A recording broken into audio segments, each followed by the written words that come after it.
A tree with seeds tastes like peanuts. What tree this is? Introducing Banilad Stercolia comosa of the family Stercoliaceae. Banilad is called the marvelous peanut tree. The genus Stercolia is derived from the Latin stercus, meaning feces, referring to the unpleasant odor of the flower. The species name Comosa refers to its hairy leaves and twigs. Stercolia comosa is an indigenous tree species found in primary and secondary forest up to 700 meters altitude. It is found in Sulawesi, Moluccas, and the Philippines on clayey, sandy, or rocky soils. It is a medium to large size tree reaching a height of up to 40 meters and a DBH of about 100 centimeters. The bole is long, cylindrical, tapering, and erect. The buttress is high, up to 2.5 meters, symmetrical, plank type, spreading to 3 meters. The bark surface is slightly rough to smooth, reddish brown to brown. This tree is generally harvested from the wild for its fiber, which is said to be used to make ropes.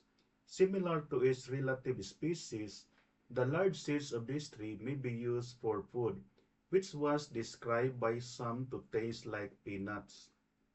The wood is used for light interior construction, packing cases, ceiling, veneer and plywood, concrete shuttering, and heels of shoes.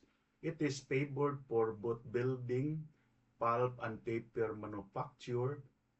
Banilad is used to treat fever, headache, and skin diseases. Banilad is a fascinating member of the Stercoliaceae family. It harbors significant ecological contributions, captivating physical characteristics, and a wealth of intriguing facts that make it a remarkable subject of study. The Stercolia comosa is often called the peanut tree not just for its fruit, but also for its nutty aroma.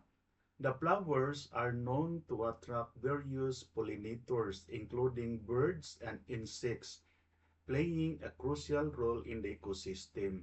The seeds are edible when cooked and are sometimes used in traditional cuisines by Aboriginal Australians. This is Max. Caring for the environment is not only a choice but a responsibility. Our efforts, even if small, when combined, can make life for a better future. Thank you and God bless.